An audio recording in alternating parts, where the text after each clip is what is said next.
let's begin by seeing this life as having an illusory quality to it. In other words, just even begin by seeing it as impermanent, as something that's constantly changing.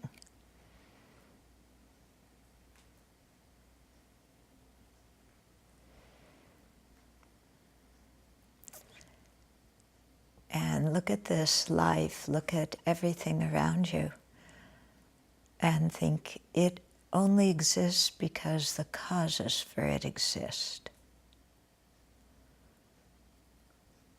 Just even thinking that, you get some feeling like, oh, this somehow isn't so solid. It isn't just here because it's always here and it is here, but it's only here because the causes for it are existing or did exist. In other words, what is now is just a produced phenomena. Didn't have to be, it isn't cast in concrete.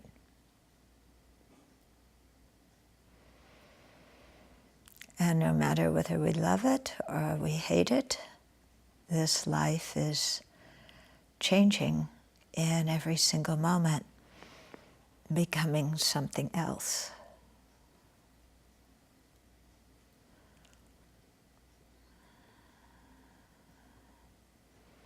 So that means we're becoming something else in every moment.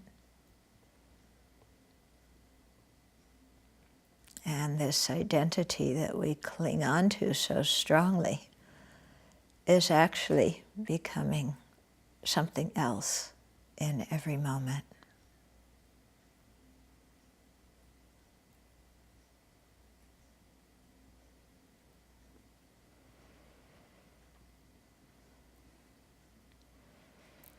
So when you think like that, then you and the people around you don't seem quite so solid.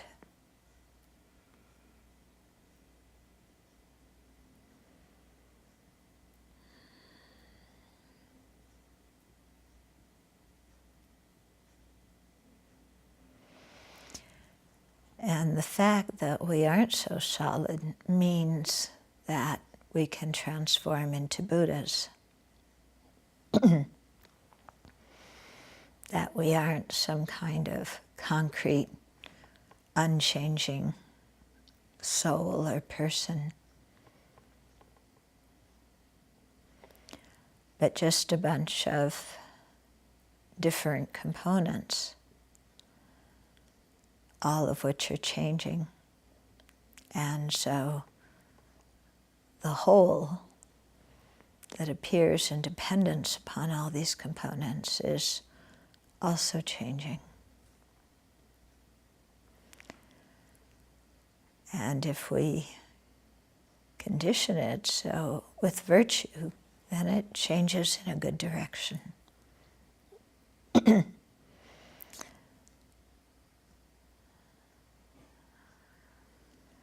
So this is where generating bodhicitta comes in.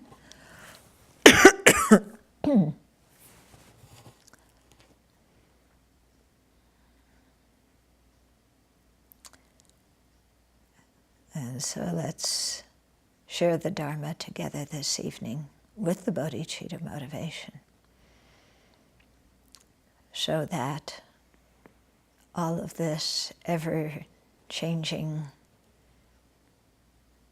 whatever it is, can go in a good direction.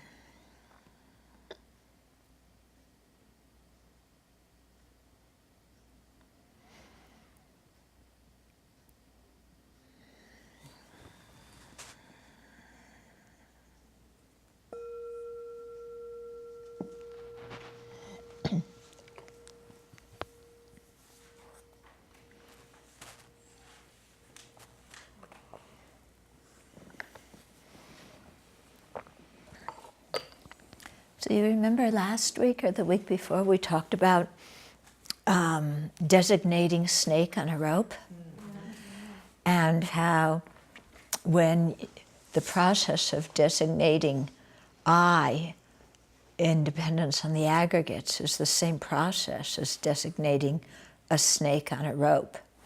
You know, they're both conceptually fabricated. Yeah, and that when we designated snake on the basis of a rope, it wasn't just putting a name on it, it was having a name with a whole ton of meaning that we then put on top of this rope. And all of a sudden this rope became terrifying, dangerous, something that we wanted to catch and put in a bag or do who knows what with, you know, so it didn't bite us. Yeah, and that all came because of our mental projection, just by the force of giving it the label. Okay, and so this is happening all day long. In our lives, we label something, and then all of our previous associations with it, all of what we think it is according to that label, all of a sudden comes crashing down on that, and we find ourselves imprisoned. Okay? So Venerable Damcha happened to notice that this process of labeling took place in Shakespeare's Romeo and Juliet. And so I thought it would be very good, you know, if she read Juliet's soliloquy. This is after Romeo and Juliet met, and she's on the balcony, you know, looking over the garden. Romeo's in the garden, but she doesn't know that. So actually when she asks, "Wherefore art thou, Romeo?" it doesn't mean where are you, it means why are you? Okay, and she's just expressing her inner sentiments to empty space. You know, I mean, he hears it, but she doesn't know that. Okay, so would you like to come and recite the soliloquy, and then I'll give the commentary. Oh, Romeo, Romeo, wherefore art thou Romeo? Deny thy father and refuse thy name, or if thou wilt not, be but sworn my love, and I'll no longer be a Capulet. 'Tis but thy name that is my enemy. Thou art thyself, though not a Montague. What's Montague? It is nor hand, nor foot, nor arm, nor face, nor any other part belonging to a man. Oh, be some other name. What's in a name? That which we call a rose by any other word would smell as sweet. So Romeo would, were he not Romeo called, retain that dear perfection which he owes without that title. Romeo, doff thy name, and for that name which is no part of thee, take all myself.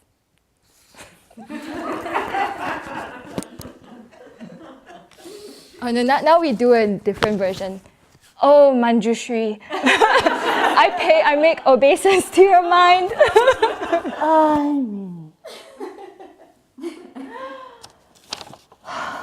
Oh, Romeo, Romeo. Wherefore art thou Romeo? Deny thy father, refuse thy name. Or if thou wilt not be but sworn my love, and I no longer be a Capulet. 'Tis thy name that is my enemy. Thou art thyself, though not a Montague.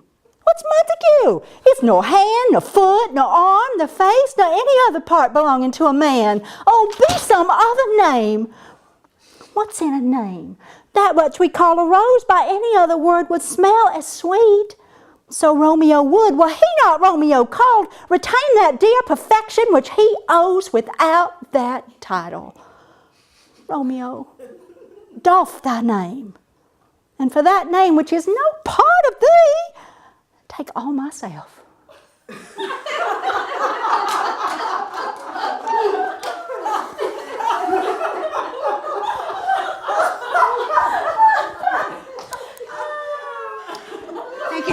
Parton. That was a Dolly Parton. But I mean, hearing it over and over again, it's interesting. Do you see how she's going in one direction and dissecting him, and then the power of attachment? Okay. So I have to start out, oh me? I me.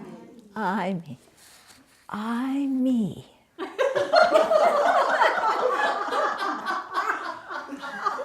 Is that funny? Flick your hair, too.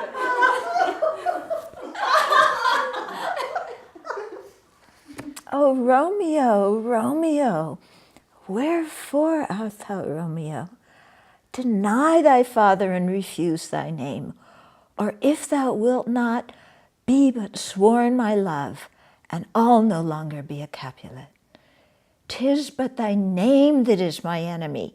Thou art thyself, though not a Montague. What is a Montague? It is not nor hand, nor foot, nor arm, nor face, nor any other part belonging to a man. Be some other name. What is a name? That which we call a rose, by any other word, would smell just as sweet.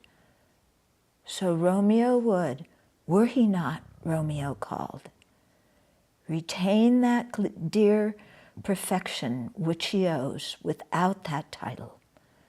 Romeo, doff thy name, and for that name which is no part of thee, take all myself.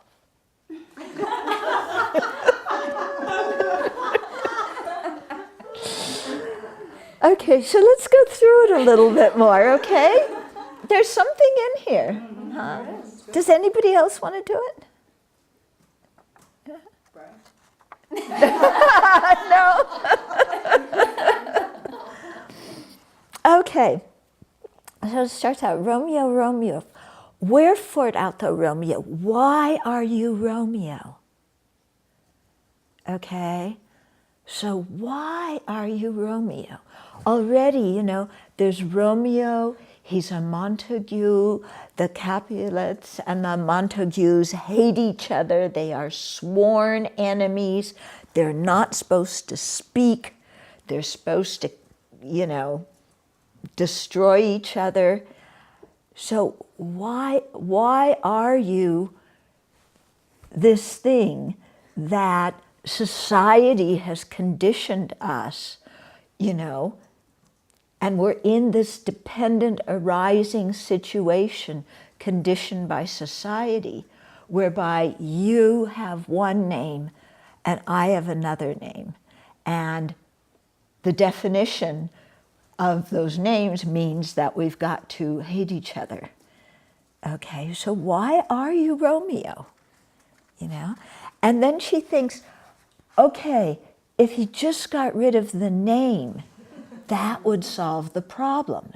So deny thy father and refuse thy name.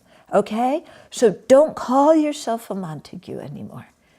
Just say, Mom and Dad, bye, forget it. I'm not belonging to your clan. I'm not paying that trip, you know, doing that trip. I'm going to be somebody else. But can he? Okay. Or if thou wilt not, be but sworn my love, and I'll no longer be a Capulet. So if you won't deny your name, you know, then I'll deny mine. But somehow we've got to get out of this trap of the societal conditioning that is saying that we can't be together, that we have to hate each other. Okay, so do you see how all of this is constructed by thought? Yeah, this whole social situation of people hating each other is solely constructed by human thought. It doesn't have to be like this. There's nothing inherent in the people or in the situation that means they have to hate each other. It's just the hallucination of a lot of human minds due to the ripening of karma, you know? coming and creating that situation. So she's thinking, you know, at first, I mean, it's not just deny thy name. It's, you know, she knows you have to leave the whole situation, okay? But then she keeps coming back and she says, 'tis but thy name that is my enemy. Yeah? So it's like, I don't have anything against you, but because you're called a Montague, then that means that I can't fulfill my wishes and be with you, so your name is my enemy. Yeah. It's not just the name, the sound, it's all of the meaning that comes with it. You know, it's the rope saying, don't call me a snake. Yeah. Don't call me a snake. I'm not a snake. Don't put all this stuff about snakeness on top of me. Yeah. It's the same thing. Yeah, isn't it? Okay, 'tis but thy name that is my enemy.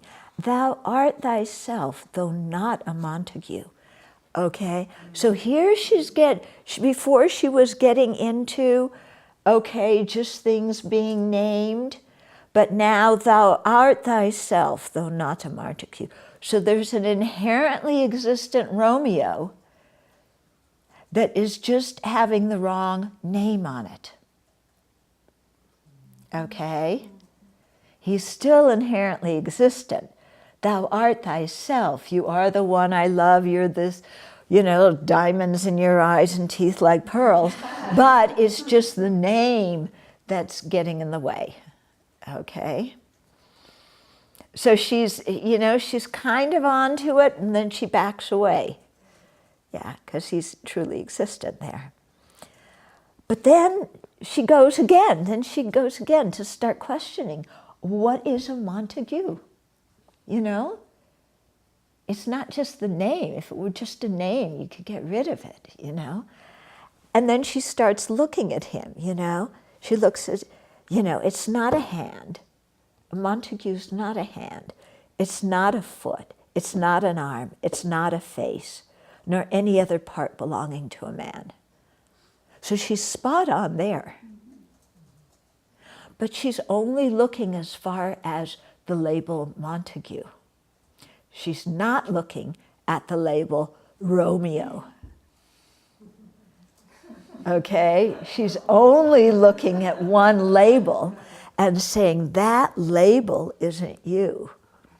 But Romeo, this beloved, you know, fantastic guy that I adore, is truly existent. Okay, so she's kind of going there, and then she snaps back. Oh, be some other name. So again, you know, get rid of the name. Yeah, don't be bogged down by the name. But she's only wants him to be free of the name that has all the meaning that obstructs her getting what she wants.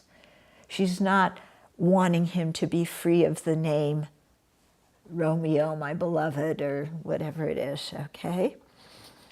And then this famous line, that which we call a rose by any other word would smell as sweet, okay? I never realized that was a Shakespeare line because I always hear it in comedy shows. Yeah, but, you know, so what she's doing is she's looking at the basis of designation and saying that basis of designation, you know, will still smell the same way. Yeah, or Romeo will still be the same way, but you just have to give it a different label. Yeah, and then that will free you from all the problems. So it's interesting because in one way, you know, the basis of designation, you know, the rose is still going to smell like a rose, yeah, even if you call it something else. Yeah, the rope is still going to be a rope even if you call it a snake. Yeah, the person's still going to be, or the aggregates are still going to be the aggregates even if you label I and dependence upon them. Okay? But there is something that happens when you give a label. Yeah? Because this whole meaning of the label comes along with it. It looks different according to the label you give it. Because when you look at him and you label Montague, you get one feeling. You look at him and label him Romeo, you get another feeling. If he were inherently one or the other, then he could only have one name. He couldn't have more than one name. Yeah? Okay, so already the fact that he has more than one name means he can't truly exist. Okay, so that which we call a rose by any other word would smell as sweet. So Romeo would, were he not Romeo called, retain that dear perfection which he owes without that title. Okay, so he would still be this nice, charming, hot guy, you know, even if he, but here she says, were he not Romeo called? Yeah. So is she really questioning him being Romeo, or is she still questioning Romeo Montague? Okay, I think it's the latter, you know, because he would still be this wonderful guy without that name. Okay, so Romeo, doff thy name, get rid of that name. Yeah, and for that name, which is no part of thee, so your name is not who you are. Don't be bound by a label that has been designated erroneously on top of you, or even if it has been designated correctly on top of you, don't be limited by the society's definition of that word. Okay, and for that name which is no part of thee, then attachment prevails and take all myself. Instead. Huh? Instead. Yeah. Okay. Okay, so you had written, when you wrote it, she said, in which Juliet attempts an analysis of Romeo's dependent designation and dependence upon parts, but overwhelmed by ignorance and attachment, she falls into eternalism, positing a Romeo that is independent of name and parts. On this basis, she creates tremendous negative karma and eventually commits suicide. Don't we all? Yeah, don't we all? Yeah. So it's interesting, isn't it? Yeah. Interesting. And to look in our lives, you know, how many situations have we been in where a name has brought on a whole bunch of stuff, you know, a whole lot of superimposed meaning that constricts us, you know. And sometimes it's like here in their situation, it was the whole society, the Capulets and the Montagues are, you know, enemies. But sometimes it's not the whole society. Sometimes it's just us. It's our previous associations. Yeah? And nobody else is putting all those associations with the name, but we are. And so then we get ourselves really good and tangled up. Families do that a lot, though. Families do that a lot. In what way? Well, in terms of like the family image, the family pride, you're a McDaniel, and so you should behave in a certain way, and you know that kind of association of we are our name is very much a part of it. Yeah, very, very much. So you're saying that, you know, you're born a McDaniel, and so then you have to act in a certain way and uphold the family name. Or you're born the eldest son and you get everything and nobody else gets anything. That's true. You're born the eldest son, and just by virtue of having the label eldest son, you get everything and nobody else counts. Yep. Yep. And you can see that all this is just the creation of the hallucinating mind. Yeah? And yet, based on these hallucinations, some of which are other people, some of which are our own, then we get into so much turmoil and conflict. You know? I hate my elder brother because he gets everything and I don't get anything. Yeah? Or, you know, the McDaniels is supposed to act like this and I don't want to act like that. Yeah? Or whatever it is. Yeah? And so we wind up with so much really inner turmoil. So, you know, it keeps coming up because of this whole thing of imputing, yeah, and bringing along everything else. Because not only in the case of the older son getting everything imputed, okay, first son, so therefore you get everything. But then if we look at that and say, I don't like that, you know, that's not fair. So we have our own standard of what fairness means. Yeah, that doesn't go along with the family standard of what fairness is. Yeah, because maybe the family standard is the first son gets everything. It's how it's always been. What's been the problem with it? Yeah, but we have a different standard and like, no, you know, that I'm not going to tolerate that. Yeah. So it's interesting because here also is where you can see that when you work cross-culturally, it's not just a question of going into another society or another country and if they're poor, giving them food or whatever. You know, there's a whole way of thinking embodied in a culture that often people are not at all aware of as being stuff that has been invented by the human mind, and they see it as some inherent quality that has got to be there and always has been there. Yeah. For example, I realized this when I first went to Nepal, and I was at the monastery, and you know, I was raised American, and democracy is the best thing. Everything you do has to be democracy. Remember, even in class, you have to elect everything. Everything has to be elected, you know, and you vote on everything. And so remember when we did the retreat in 97, was it?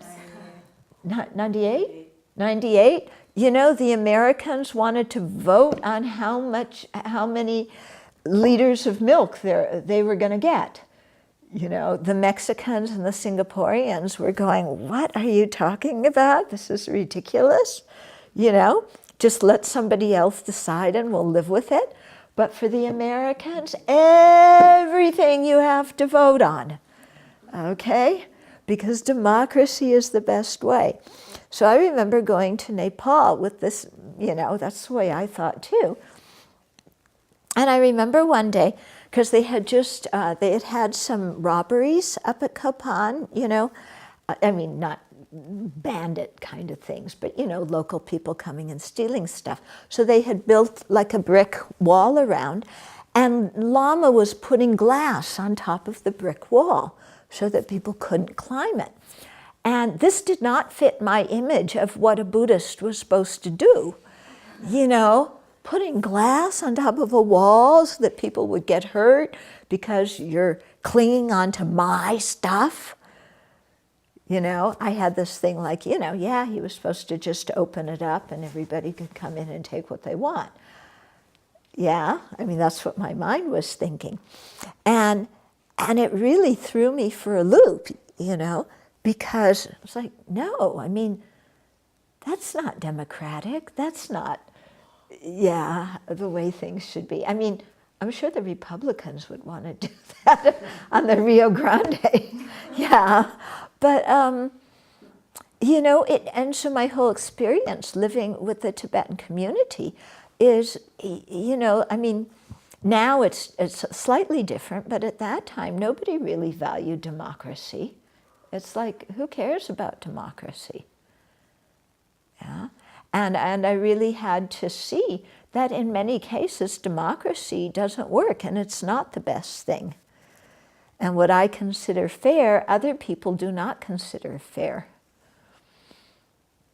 Yeah, that all of this, again, you know, it's created by our minds, and we forget that these things are created. And instead we think they're out there. Yeah. And so I think this is part of the problem with our foreign policy is, you know, everybody should be democratic without realizing that to have democracy you need certain social institutions and a certain way of thinking and certain kinds of relationships between people. And you can't just superimpose democracy on, you know, anybody you want to. It doesn't work. Yeah. Anyway, yeah.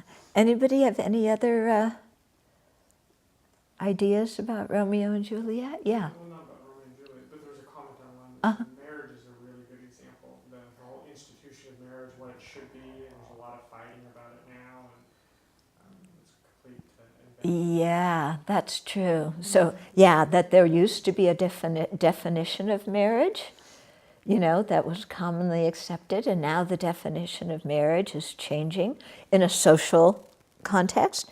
But also, when two people get married, they have their own definition of marriage. Each.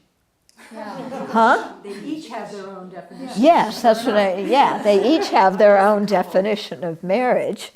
And then, you know, they expect their other partner to have the same definition that they do, and the other person doesn't. And so then you have marital problems. Yeah. A lot, you know, has to do with assumptions. Yeah. And so many of our assumptions are things that we carry around with us that we don't even realize we have. And we're always bumping up against situation in which other people don't have the same assumptions as we do. I think moving to a monastery is a very good environment for coming up against those. Yeah, moving to a monastery is a good environment. Yes, how so? Well, just that, you know, things that you don't even know that you have. For example, like the food in the kitchen, you know. Uh-huh.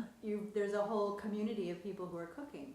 So in the beginning, especially, I think I've lost this, but anyway, in the beginning, I would see like this really expensive, beautiful cheese somebody would offer, and the next day's cook would grind it up and put it on chili. It's like, so there's this assumption that this is how you handle something like this. Right. And the person cooking the next day has no assumption like that at all. Yeah.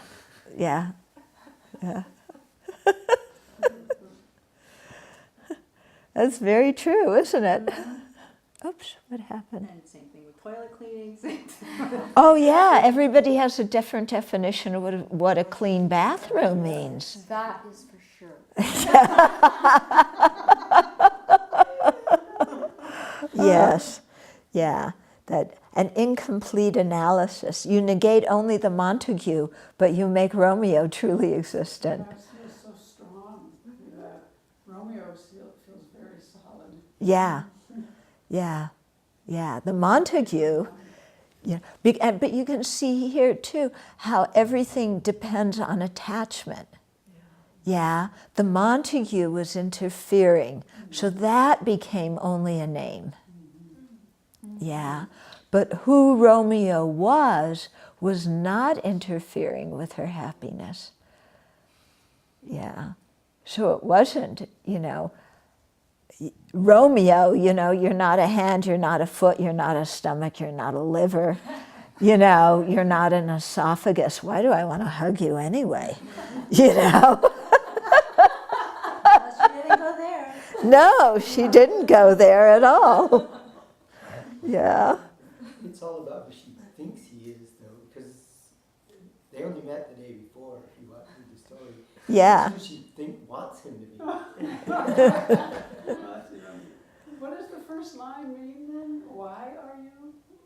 Yeah, why are you Romeo?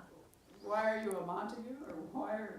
Well, here she's confused. She's putting Romeo and Montague together.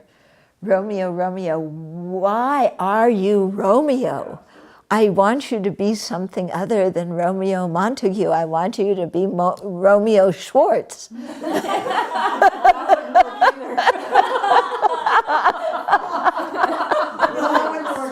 I really would work.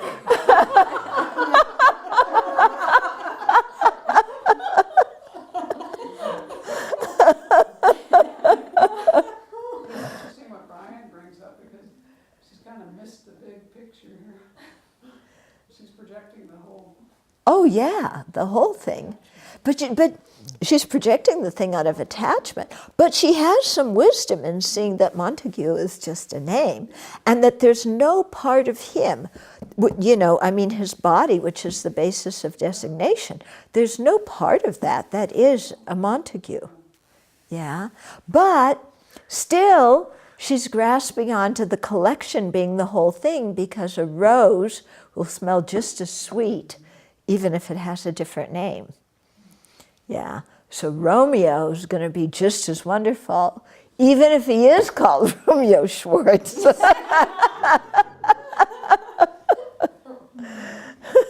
Or maybe we have to call him Romeo Lim, you know. Romeo. But that's how we do too. We're sitting there doing our 4-point analysis, but we only go as far as is comfy, you know. Exactly. We're still Romeo too. Yeah. Yeah, very much, very much. Okay, let's try this and see if it'll work now. Okay, it worked. So we're going to start chapter 15.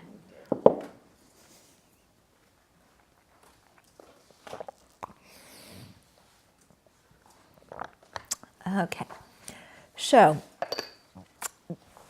chapter 15 starts off with Joe Blow asking a question, or making a statement. He says, products exist inherently because their characteristics, such as arising, exist. Okay, so products, yeah, what's synonymous with product? Impermanent, okay. And then they exist inherently because, he's saying, because their characteristics such as arising exist. So he's talking here about arising, abiding, and ceasing. Or sometimes it's called arising, duration, and disintegration. There's different names, okay? But he's saying because I have the hiccups. Because those characteristics of abiding, arising, abiding, and ceasing exist. Therefore, you know, the products exist inherently. And the answer to that, the reply to this, is this would be true if the characteristics existed inherently, but they don't. Okay? So we're going to have a nice little gardening lesson again about seeds and sprouts. But don't apply it just to seeds and sprouts. Apply it also to birth and death. Okay? And okay, so production as an agent. So the Vaibhasikas see production not as a characteristic of the product, that, you know, because characteristics are one nature with the object that they're characteristics of. Okay? You know, green is one nature with this cloth. Yeah? So, but the Vaibhasikas see things like arising, abiding, and ceasing as things that are different substantial entities that then come and affect products. So there's some different substantial entity called arising that makes the result arise, and another thing called abiding that makes it abide, and another thing called ceasing that makes it cease. So there's these, they see these as different substantial entities that act as agents affecting products. Okay? Whereas all the other schools see these three as just characteristics of an object. Okay? So if production as an agent is said to produce products, then according to those who say the effect is non-existent, the sprout that does not exist at the time of the seed is produced after the final moment of a seed for which the necessary causes and conditions are assembled. Okay? So the Vaibhasikas are saying that at the time of the seed, the sprout is totally non-existent, and following the last moment of the seed, then you have the first moment of the sprout that's brought on by this other agent that is making the sprout appear. Okay? So then Tsongkhapa talks about it in Ocean of Reasoning. And he says, because of having characteristics such as production, forms and so forth are said to be products. Okay, so why do you even call it a product? Because it has characteristics like production. So production is not some other external thing that's acting on it. It's called a product because it's produced. It has that characteristic of production. The Satantrikas and above say that the characteristics, such as production, abiding, and ceasing, are the activity of production, the activity of persisting, and the activity of ceasing of these phenomena. The Vaibhasikas say that they are agents that cause form and so forth to be produced, to abide, and to cease. Okay, so that's a very different kind of thing. So according to the Vaibhasikas, when something such as the form aggregate, in other words, the body, is defined as a product, it is not so defined because of its being produced, but because of having a separate agent of production. Okay? We say everything else is a product because it's produced. But they say, no, it doesn't have, the Vaibhasikas say, no, there isn't this characteristic of production in it. It's an agent that's a different substantial entity that affects it, okay? So the Satantrikas and above refute that production, abiding, and ceasing of forms and so forth are different substantial entities from form and so forth. The Vaibhasikas object, asking how could they be characteristics of those phenomena that act as bases for characteristics? And the Satantrikas reply that Vasubandhu explained in his auto-commentary to the Abhidharmakosha that the combination of a hump and hoof and fur and these kinds of things are characteristics of cattle, and hardness is a characteristic of the earth element, even though hardness and the earth element are not different substantial entities, and even though the hump and the hoof are not different substantial entities from the cattle. Okay? So production and so forth are like this. It can be characteristic of impermanent things without being a different nature from them. So that's the whole point. Okay?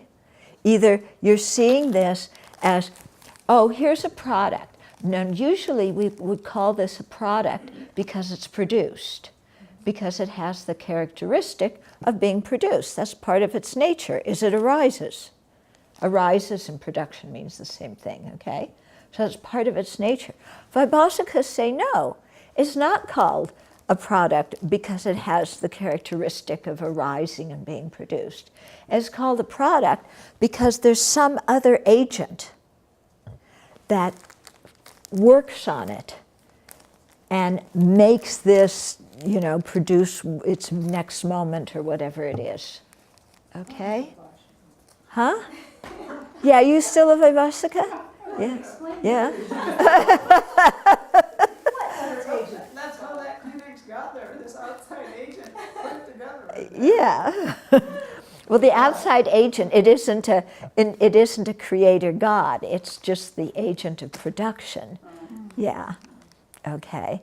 But what it's differentiating the object and the Vaibhasikas are saying that the object and its characteristics are different substantial entities, whereas the other schools say that an object and its characteristics are one entity. Okay? So the green and the cloth, the green is one entity with this cloth. It isn't like, there's this cloth that looked exactly like this and then green came somewhere else and made it. It's like part of what it is. And part of the nature of the cloth is it's impermanent. Part of the nature of the cloth is that it arises. Part of the nature of the cloth is that it ceases. These are just characteristics that are part of the conventional nature of this thing. They aren't external things that are tacked on. Okay? So that's the point, the difference between the upper schools and the Vaibhasika. Okay, so then 351. If what does not exist at the last, because you have a beginning, middle, and last of things, so if what does not exist at the last is produced, how can the non-existent be produced? If what exists from the outset is produced, how can that which exists be produced? Okay? So here we're talking about extensively establishing dependent arisings that do not inherently arise as existing like a magical illusion. So this is a specific refutation of inherent arising. Okay? And so using specifically the reason refuting arising of that which exists or does not exist. Okay? So a sprout, you have a seed, okay? You have a seed. A sprout that does not exist during the last moment of the seed cannot be produced. In other words, it cannot arise from its own side. Otherwise, donkey's horns and weapons of mass destruction in Iraq could also be produced. Okay? So in other words, if you say something is non-existent, totally non-existent at the time of its causes, yet is produced later, then a non-existent can be produced. Okay? Because at the time of the seed, the sprout is non-existent, and they say, oh, but it's not existed at the time of the seed, and then it's produced later after the seed ends. But then we come back and say, but if it's non-existent at the time of the seed, well, the donkey's horn and the turtle's mustache are also non-existent at the time of the seed. So why can't they be produced? Okay? In other words, your reasoning isn't holding isn't holding water, yeah? So that's one part of it, is if it's totally non-existent at the time of the cause, it can't be produced later. Otherwise, non-existent things could be produced. Okay.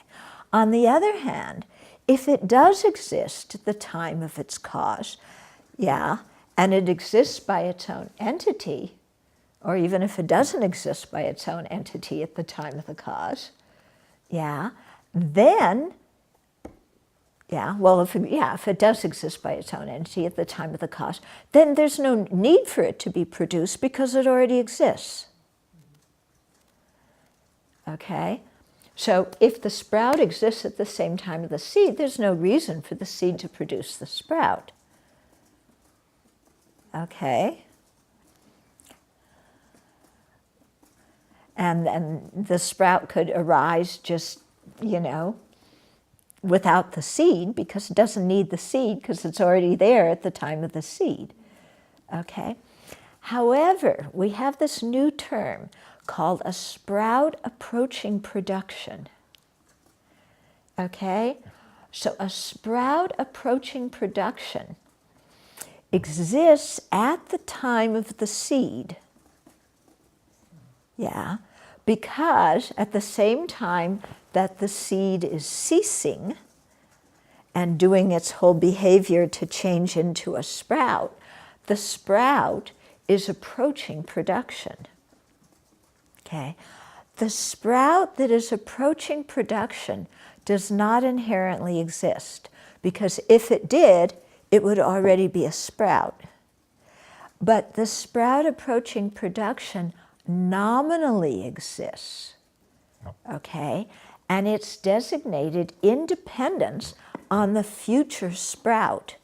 And the future sprout is designated independence on there being the principal cause for the sprout being present, but all the cooperative conditions not yet having assembled.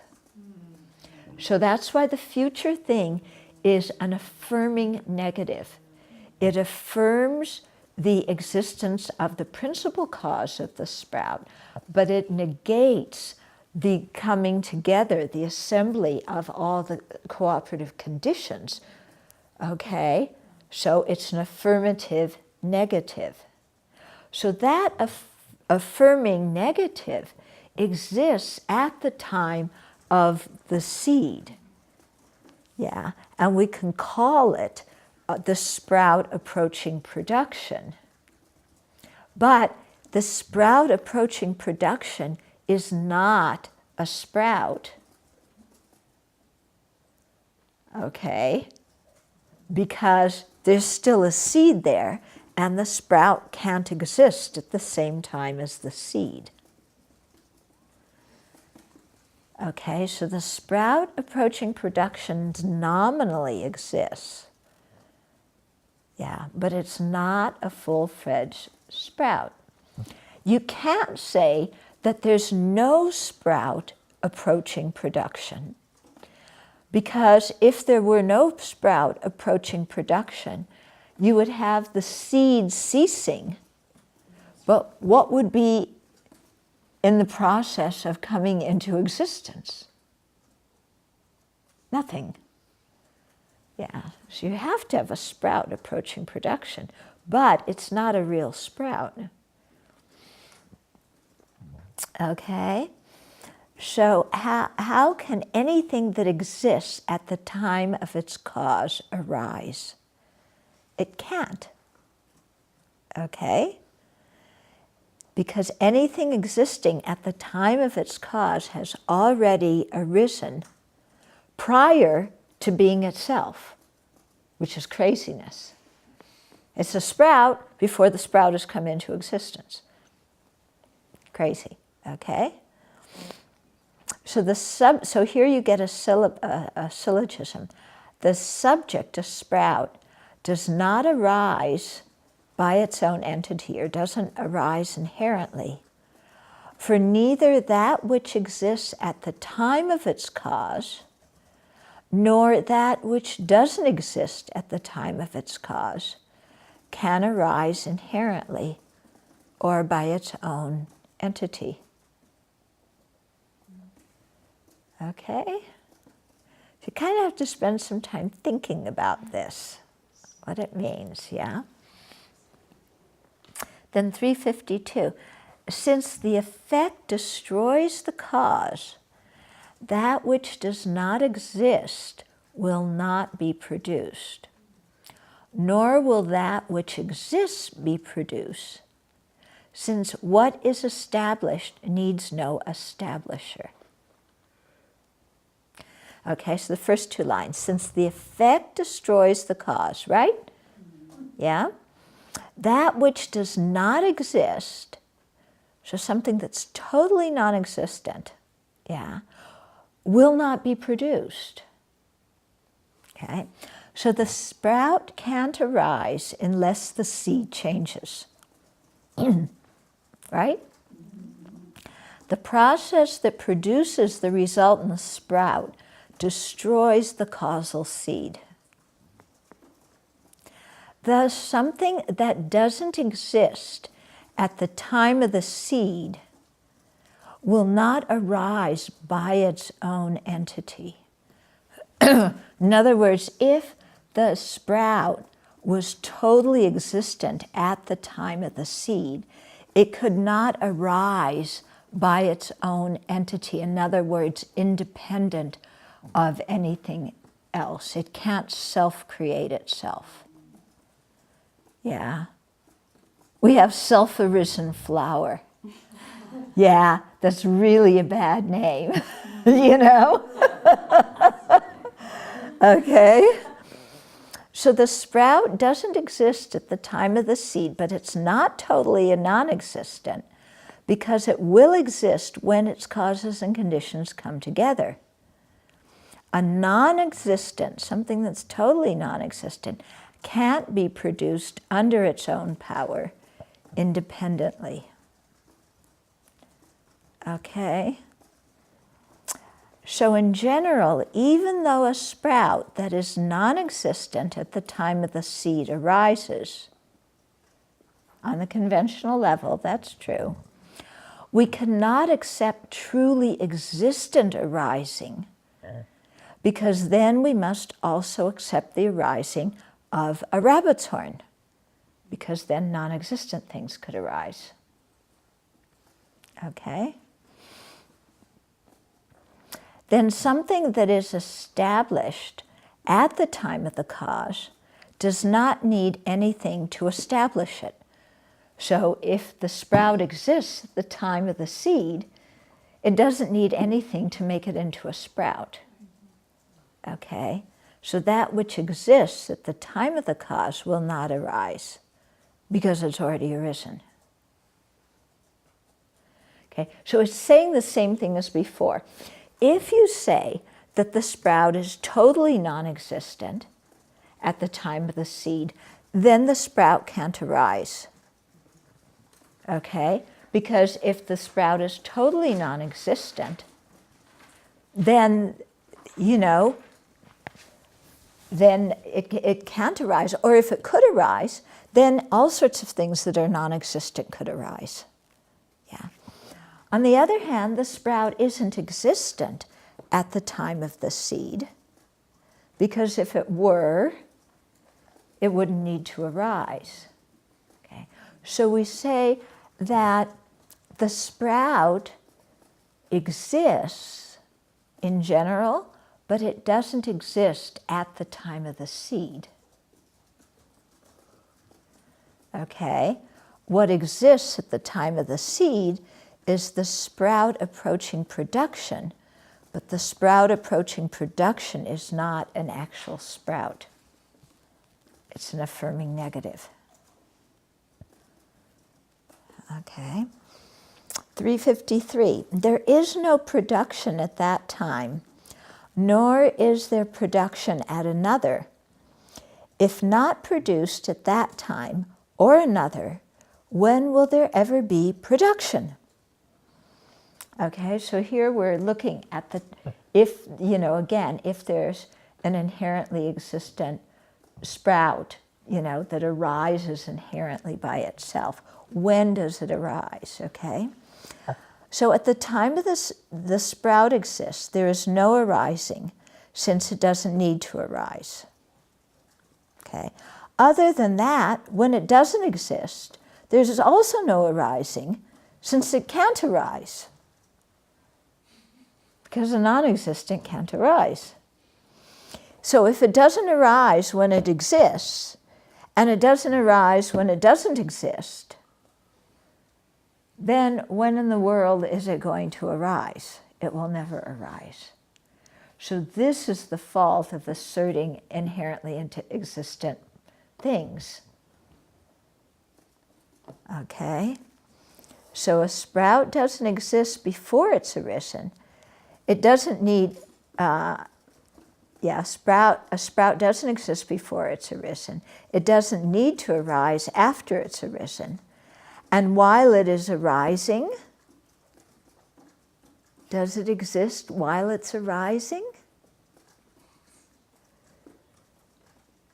What exists at the time the sprout is arising?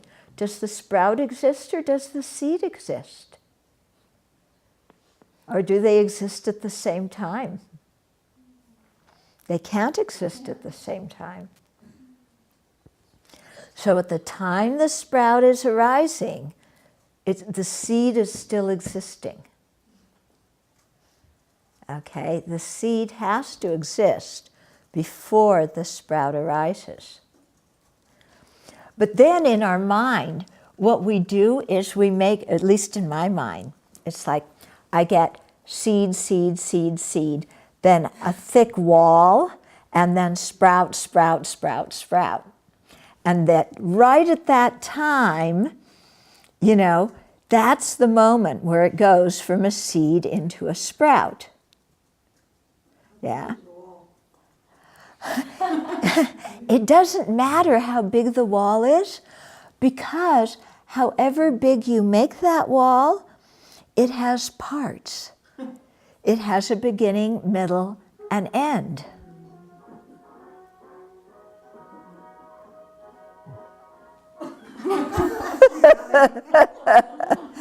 Okay. No. So what do I do? Huh?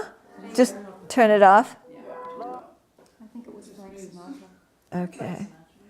If it had been Romeo and Juliet, I would have. It was probably modern day Romeo and Juliet if it was Frank Sinatra. Anyway, what we're getting is, we get this image that it's seed, seed, seed, and then there's a line, and then sprout, sprout, sprout. Okay?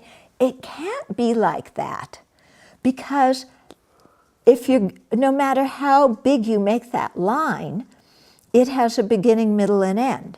And so which part of it is the breaking point between seed and sprout? And whatever point you define, then that also has a beginning, middle, and end. And so you can't find a specific moment where the seed becomes the sprout. Can you? You can sit there and stare at the seed all you want.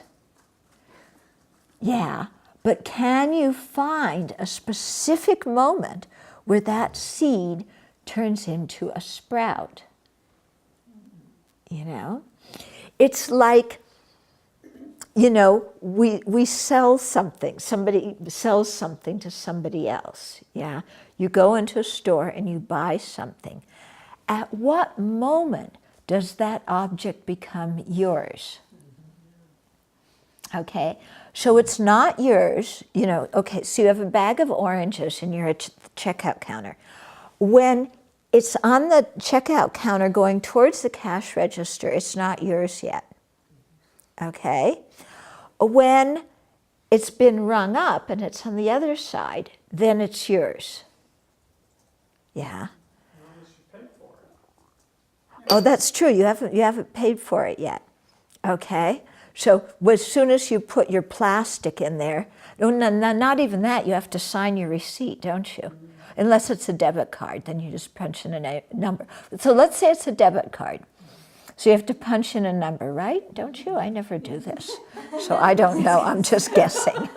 I never go shopping. Yeah. So you have to punch in a number to buy it. So at what point does that become yours? Okay, it's not yours before you've punched in the number. It is yours after you've punched in the number. Is it yours? It says accept. Okay, so it has to say accept. So that means you have to punch in all three numbers. Four numbers. Okay. So when you punch in the fourth number, is it yours yet? No. Okay, it has to say accept. Okay, so at what point, I mean, the accept doesn't just pop out in an instant, does it? It probably, the bank has to accept it. And then it takes some time for it to come and say accept. Does it say accept on the cash register? It says it on the little screen where you put your card. Oh, where you put the card in, it says accept, okay? So at which was the exact moment when it was accepted? Besides, you still don't have it. What do you mean you still don't have it? I mean, they haven't handed you the bag yet. Yeah, but isn't it yours after you paid for it? The bag might be in the cart by then, though. It might be, I mean, you don't know. That's You true. can still walk out of there having paid for it and still not have it. I've done that before. You're real mindful, huh? Yeah. You paid for it and walked out without it.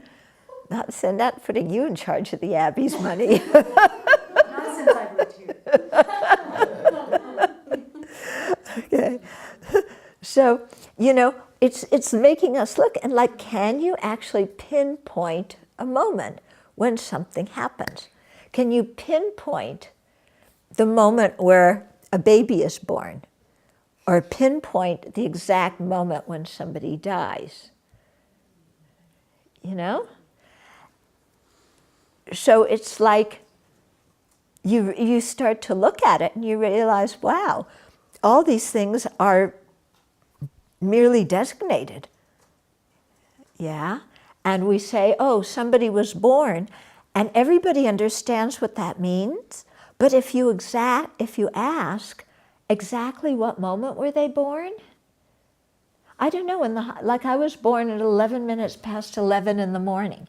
So does that mean that I crowned at 11:11? It means that's when the nurse remembered to Okay, it means the nurse remembered I was born and remembered to write down whatever time that particular clock showed. There's a lot of discussion about that. You'll hear them saying, well, when should we call it? When was it? And then somebody says something, and then that's what's put in the little box.